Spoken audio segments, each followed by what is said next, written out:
5 entitats socials de Badalona han unit esforços per treballar perquè cap persona dormi als carrers de Badalona. Ho fan amb la col·laboració de l'Ajuntament i han creat la taula Sense Llar, aquest espai que vol coordinar les polítiques d'atenció a persones que pateixen aquesta emergència en matèria d'habitatge. Aquestes entitats que hi formen part són Càritas, Creu Roja i les fundacions Roca i Pi, Membré i Acollida i Esperança. Avui, per parlar d'aquestes qüestions, tenim amb nosaltres el Josep Anton Caubet, de la Fundació Roca i Pi. Bona tarda. Bona tarda. Nosaltres volem parlar d'aquesta taula sense llar, d'aquest recompte de sense sostre que es va fer el 2016 aquí a Badalona. Van haver-hi 39 persones, es van comptabilitzar 39 persones sense sostre, però Serveis Socials ens ha informat que hi ha més de 200 persones que requereixen d'aquest servei. Per què aquest ball de xifres? Sí, perquè bàsicament aquella nit es va fer un recompte de persones que vam trobar nosaltres al carrer amb espais oberts. És a dir, no vam anar a molestar ningú que estigués tancat en un espai, com tenim assentaments. Hi ha assentaments que hi ha al voltant de les 80-100 persones, que Creu Roja és una de les feines que fa, precisament atendre els assentaments. I per tant nosaltres en llocs que diguem-ne, perquè hi havia també el tema de que, home, no anem a molestar les persones que estan en infrahabitatges, amagats en un racó. Llavors, en aquest sentit, no vam tocar res d'això, simplement va ser visualitzar aquelles persones que estan estrictament dormint al carrer, amb un caixer, amb un banc, etc. Per tant, aquestes 39 persones no són la xifra real d'aquestes persones que dormen al carrer. Què és el que vol fer aquesta taula? Bueno, la taula, en principi, és la suma d'aquest esforç d'aquestes entitats, més la implicació de l'administració pública, l'Ajuntament, i en el cas que toqui serà també de l'administració de la Generalitat de Catalunya, perquè hi ha un pla pilot que es vol engegar.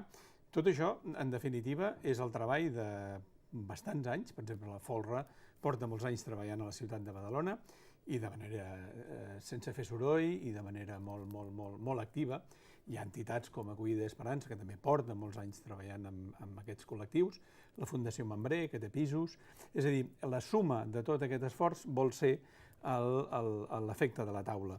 La taula és un espai de treball, és un espai de discussió, és un espai que es vol trobar en diferents moments i també vol ser un espai on es facin propostes noves, és a dir, una mica que ens exigim mútuament.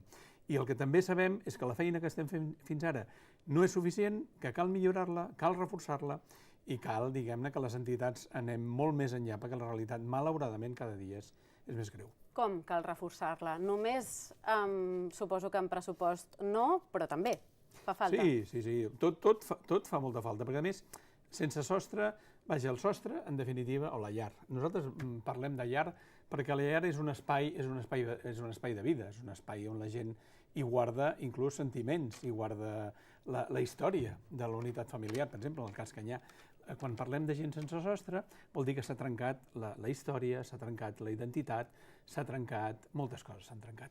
Per tant, el tema de la llar és el punt final on les persones han de trobar una mica d'aquells drets que tots tenim com a ciutadans que els puguin exercir de totes. Per tant, de vegades el sostre és un pas intermedi, és a dir, una pensió, un allotjament, com tenim diferents entitats, un allotjament puntual, pagar una petita una habitació compartida amb altres és una solució molt puntual. El que necessita la persona és aquest espai que dignifiqui la seva vida i que, sobretot, plantegi perspectiva de futur. L'Ajuntament de Badalona ha anunciat aquesta setmana una quarantena de pisos que es construiran destinats al lloguer social. Un parc d'habitatge públic pot resoldre mínimament, almenys, alguna d'aquestes qüestions? Bueno, nosaltres ja estem aquí al darrere també, però sabem quines són les grans necessitats. És a dir, nosaltres estem parlant bàsicament també de persones individuals, és a dir, persones que han trencat amb el seu entorn més proper, no? I per tant, sabem i reconeixem també que hi ha moltes necessitats de gent que té desnonaments, que té altres tipus de necessitat residencial i per tant, sempre ens quedarem curts. I per tant, aquesta aposta per part de l'administració pública per fer això, ja penso que de partida ja és curta, però vaja, benvinguda sigui i aquí estem. I per part nostra també, vull dir que si hi ha, diguem-ne, en aquest sentit, i també fem una crida de vegades, una crida a la gent que tingui espais on tingui, dir, escolta, jo tinc un pis que doncs amb això estem nosaltres oberts, vull dir que en aquest sentit també donem garanties de que si nosaltres muntem un projecte on puguin viure 3-4 persones de manera compartida, assumim el seguiment d'allò, assumim també el que hi pugui haver-hi, diguem-ne, suport per part d'aquestes entitats perquè la gent quedi tranquil·la de que allò serà ben utilitzat. En aquest sentit també fem una crida a reutilitzar totes aquestes... Perquè què se'ls ofereix a aquestes persones que no tenen llar? Clar, bàsicament el primer i les polítiques que hi ha avui en dia, les més innovadores, és oferir-los una casa on la gent pugui fer el que vulgui, sense demanar-li si deixarà de beure, si no deixarà de beure, si tindrà una... És a dir, que tingui un espai. Clar, nosaltres en aquestes condicions no hi estem encara, perquè estem encara molt endarrerits en aquest sentit. Per tant, bàsicament és acompanyar. El projecte de Folra, que és centre de dia, per exemple, el que fa és acollir, donar alimentació, bugaderia, el mínim d'atenció, diguem-ne, bàsica. Llavors, les entitats, si es pot, hi ha un acompanyament perquè econòmicament tinguin alguna cosa. És a dir, bàsicament el que necessita la gent és que es reflexioni de manera conjunta, entitats, persona, dir quin és el teu projecte de vida. Que ha quedat trencat?